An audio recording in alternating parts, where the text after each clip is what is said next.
একটু আগেই উঠলাম, ব্রাশ করে মুখ দিয়ে ফ্রেশ হয়ে নিলাম। আর রাত্রে ঘুমটা খুব ভালো হয়েছে, সেই জন্য শরীরটাও ফ্রেশ লাগছে। ওয়েদারটা তো খুব ভালো আছে এই দুদিন, সেই জন্য আরও। তো গুড মর্নিং বন্ধুরা, কেমন আছো তোমরা? আশা করছি ভালো আছো, সুস্থ আছো। চুমকি হাজরা ব্লগ চ্যানেলে তোমাদের সবাইকে স্বাগত। আর আমিও ভালো আছি। সকালবেলায় চায়ের আড্ডাটা কেমন জমে গেছে দেখো। গোল বৈঠক হচ্ছে, কত কিছু যে গল্প হচ্ছে, সে গল্প শেষ হচ্ছে না। একটা কথা শেষ হতে না হতে আবার একটা কথা বেরিয়ে আসছে, আর তত হাসি আনন্দ হচ্ছে। এমন দিন কি আর হবে, কখনো পাওয়া যাবে? সত্যি এইসব সুখের আনন্দের দিন ক্ষণিকের জন্য আসে, একদম ফ্রেমে বাঁধিয়ে রাখার মতো। তো চা খেতে খেতে অনেক গল্প গুজব তো হলো অনেকক্ষণ ধরে। তারপর যে যা কাজে একটা করে নিচ্ছি। আমরা সব এই ঘরটাতেই শুয়েছিলাম। তো অনেকজনাই তো এসেছি, ছাদে এই ঘর ওই ঘর বারান্দা করে শুয়েছিলাম। তো এখন মাদুরটা তুলে ঝাঁট দিয়ে নিচ্ছি। যেখানেই যাই না কেন গো, মনে হয় একটা করে কাজ করে নিই। আমরা বসে শুয়ে থাকবো, তারা কষ্ট করে কাজ করবে, খাবার জোগাড় করবে, আমার সেটাই মনে হয়। তো সেটা বাবার বাড়ি হোক, বোনের বাড়ি হোক, মামা শ্বশুর বাড়ি হোক বা দিদির বাড়ি হোক, যেখানেই হোক না কেন।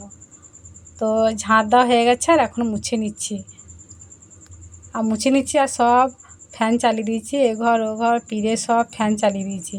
কেননা অনেক লোকজন তো আছে, যে হোক না যে হোক উঠবে, এদের পায়ের ছাপ পড়ে যাবে, আবার সেই নোংরা হয়ে যাবে, সেই জন্য। আর পুচকুটা খাটে ঘুমাচ্ছে নিশ্চিন্তে, আর ফ্যান চালিয়ে দিয়েছি, তো ওই না আরও ভালো ঘুমাচ্ছে। যেন একদম যদি কারেন্ট না থাকছে, হাওয়া না থাকছে, তাহলে ও আর থাকছে না, এত কান্না করছে। আর দিদি বলছে শুকনো শুকনো করে মুছবি, জল জল করে মুছিস না। তো জল হয়ে যাচ্ছে। আমি তো এদিকে ঝাঁট দেওয়া পিড়ে মুছা কাজ করছিলাম, আর এইদিকে বৌদিরা কী কাজ করছে দেখো, মুড়ি খাবারের ব্যবস্থাটা করছে। পুজো বাড়িতে তো খাবার ব্যবস্থাটা আগে হবে, টাইম টু টাইম। কুমড়োটা এত সুন্দর রঙ, মনে হচ্ছে পেঁপে। আর কি সুন্দর সাইজ করে কাটাও হয়েছে, কে কেটেছে জানি না। বেগুনি করার জন্য বেগুন বা কুমড়ো কাটাটাই হলো আসল কথা, আসল কাজ। ওই কাজটাই তো হাত সোজা হয় না, মোটা মোটা হয়ে যায়। তো পিড়ে মোছা তো হয়ে গেছে, আর জুতো কত দেখো। আমি তো এক ঝুড়ি জুতো রেখে দিলাম সাইডে, আর এই জুতোগুলো সব সময় পরছে খুলছে, ওই জন্য আর ঝুড়িতে ভরলাম না, সাইড করে রেখে দিচ্ছি। যত না লোক তত জুতো। তারপরে আর কি উঠোনটা আর একবার ঝাঁট দিয়ে দেবো। একটু ধুলো ধুলো হয়ে গেছে, সেই জন্য এইদিকে ঝাঁট দিচ্ছি। তো উজান বাটি ঝাঁট দেওয়া হচ্ছে আর কি, হাওয়াগুলো মুখ দিয়ে চলে আসছে, সেই জন্য ওই পাশ দিয়ে গেলাম, ওই দিক থেকে ঝাঁট দিয়ে নিয়ে আসবো, তাহলে ঝাঁট দেওয়াটা ভালো হবে। সবাই মিলে হাতাহাতি কাজ করলে কাজ করতে খুব ভালো লাগে, আর কাজটা তাড়াতাড়ি এগিয়েও যায়। আর কত সুন্দর ওয়েদার দেখো সকালবেলাটা, গামছা শাড়ি সব উড়ে বেড়াচ্ছে, তারে মেলা আছে। আর এইদিকে আমগুলোও দুলে বেড়াইছে।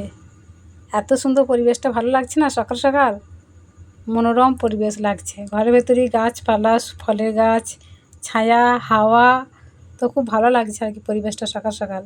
আর দিদি তো এদিক ওদিক করে অনেক কাজ আছে, কাজে ব্যস্ত, আর আমরা একটা করে কাজ করে নিচ্ছি। তো খুব ভালো হচ্ছে। এই জোড়া আম দুটো দেখো কেমন উঁকি মারছে।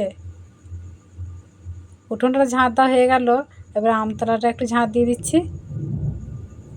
আর সামনেই বেশ পুকুর আছে, পুকুর ঘাট দিদিদের কোনো অসুবিধা নেই। আর আমাদের ওখানে পুকুর ঘাট কত দূরে, সব সময় যাওয়া হয় না, কষ্ট হয়।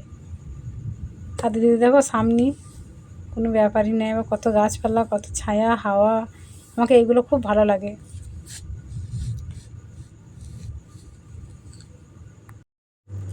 দিদি এই জামা প্যান্টগুলো মাখিয়ে রেখে দিয়েছিল, তো আমি সেইগুলো দেখলাম, দেখে আর কি ঘাটে গিয়ে কেচে নিয়ে এসে ছাদে মেলতে এলাম।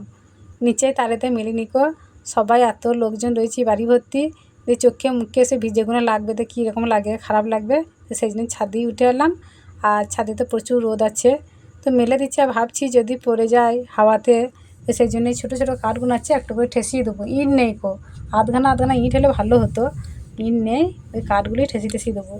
আর ছাদেতে তিরপল, মাজুর, বালিশ কাঁথা সব মেলা রয়েছে না, এগুলো সব রাত্রে শুয়েছিল, তোলা হয়নি কো। মানে বালিশ কাঁথাগুলো আছে বলে আরও তোলা হয়নি। ইচ্ছাকৃতই যে রোদটা পাবে আর কি, বিকেলবেলায় দিদি আর কি তুলে নিয়ে যাবে। আর আমরা সবাই মিলেই খাওয়া দাওয়া করে বিকেলে বাড়ি যাবো আজকে। বাড়ির বাসি কাজকর্ম মোটামুটিভাবে হলো, আর ওইদিকে মুড়ি খাওয়ার ব্যবস্থাটা হয়ে গেছে, বৌদিরা তো সব করলো। এরপরে আমিও স্নানে যাব। আর ওইদিকে দিদির স্নান হয়ে গেছে। তো দিদি কী করছে দেখো, সিঁড়িগুলো ঝাঁট দিয়ে দিচ্ছে। এই সিঁড়িগুলো আমি তো ঝাঁট দিইনি, আমি আর জানি না তো। তো দিদি ঝাঁট দিয়ে দিচ্ছে। আর ছাদে তো বালিশ কাতা মেলা রয়েছে, পা দিয়ে যাচ্ছে, তো বালিশ কাতাগুলো ধুলোবালি হয়ে যাবে, নোংরা হয়ে যাবে, সেই জন্য আরও ঝাঁট দিয়ে দিচ্ছে। দিদি জায়ের বড় মেয়ে, এই যে লজ্জা পেয়ে সরে গেল। আমারও স্নান হয়ে গেছে আর এই দিদিটারও স্নান হয়ে গেছে। তো এই দিদিটা একটু কাজ করছিল, তো কাজ করতে করতে একটু ভিডিও করে নিলাম। এই প্রেশার কুকারটা এখনই মাথা খারাপ হয়ে গেছিল এমন, কিছু মতেই হচ্ছিল না, সিটি পড়ছিল না কিছু মতেই। তো অনেক ঠিকঠাক করার পর এই যে ওনার হাজব্যান্ড ঠিক করলো, এখন সিটি পড়েছে, তো ঘুমনি করা আর কি সেদ্ধ হচ্ছে। এবার রান্নাটা খাবে, করবে রান্নাটা, আর দিদি এদিকে চা করছে। ছেলেগুলোকে আগে ডেকে মুড়ি খেতে বসিতে হয়েছে, তারপরে আর কি আমরা মেয়েরা খাবো। আর এই যে কটমট করে তাকাচ্ছে না এদিকে, এটা হচ্ছে আর এক জামাইবাবু। তো এত মাইক বাজছে চারিদিকে, কানের পোকা মেরে দিচ্ছে, সে বলে না কানের পোকা মেরে দিলে সেরকম আর কি, কোনো কথা শুনতেই পাচ্ছি না, অনেক সময় তো ইশারার মাধ্যমে কথা বলতে হচ্ছে। তো আমাদের তো স্নান হয়ে গেছে, আর এটা হচ্ছে ভাইয়ের বউ, ওর এইমাত্র স্নান হলো। আর দিদি এদিকে খাচ্ছে কি জানি লুকিয়ে লুকিয়ে আর ওইদিকে আমি মুড়ি খেতে বসে পড়েছি। তো মাঝখানেটা বড় মা আর এই সাইডে হচ্ছে বৌদি। দিদিকে ডাকলাম মুড়ি খাওয়ার জন্য, তো বলছে সবাইকে খেতে দিয়ে আমি লাস্টে খাবো। মুড়ি ভাত খালি বলছে লাস্টে খাবো, সবাই খাক দিয়ে লাস্টে খাবো, তাই করছে। তো একসঙ্গে খাওয়াটা কমই হচ্ছে আর কি, দিদির সঙ্গে খুব কম সময় হচ্ছে, দিদি সে লাস্টেই খাচ্ছে। এক এক করে সবাইকে ডেকে হেঁকে খাওয়াতে হচ্ছে, কে কোথায় পালিয়ে যাচ্ছে। তো সারাদিনই আর কি পাতা ধরে থাকা আর খাওয়ানোর ব্যবস্থা চলে যাচ্ছে জোর কদমে, এক এক করে। মুড়ি খাওয়া পাত তো হয়ে গেছে, আর এখন হচ্ছে রান্না বান্না পর্ব। দিদি আলু পোস্ত রান্না করছে, আর এই আলু পোস্ত খেতে এত সুন্দর হয়েছিল, আমি তো চেটে পুটে খেয়েছি, খুব ভালো হয়েছিল খেতে। অনেকটা বেলা হয়ে গেছে, প্রায় 3টে বাজছিল, আর এখন আমরা ভাত খাবো। কিন্তু এই সময় কারেন্ট নেই, পালিয়ে গেছে, মাইক বন্ধ, তাই তোমাদের সঙ্গে একটু সরাসরি কথা বলছি। আর সবার খাওয়া দাওয়া হয়ে গেছে, আর আমরা এই মেয়েগুলো বাকি আছি। দিদি ভাত বাড়ছে এদিকে। আজকে কি রান্না হয়েছে রে? মাংসের ঝোল, পোস্ত, পোস্ত আর মাটনের ঝোল।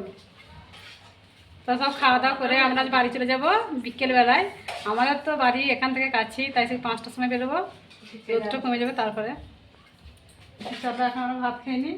আর এটা হচ্ছে আমার ভাইপো, ভাইটা কি দেখছে, ও এখনো পর্যন্ত ভাত খায়নি। বিট্টু ভাত খেয়ে স্নান করলো, তো এখন থামস আপ খাচ্ছে। তো মোটামুটি সবারই খাওয়া হয়ে গেছে, আর আমার ভাগটা হচ্ছে আমি একটু খাবো, কিন্তু গরম হয়ে গেছে আর ঠান্ডা নেই গো।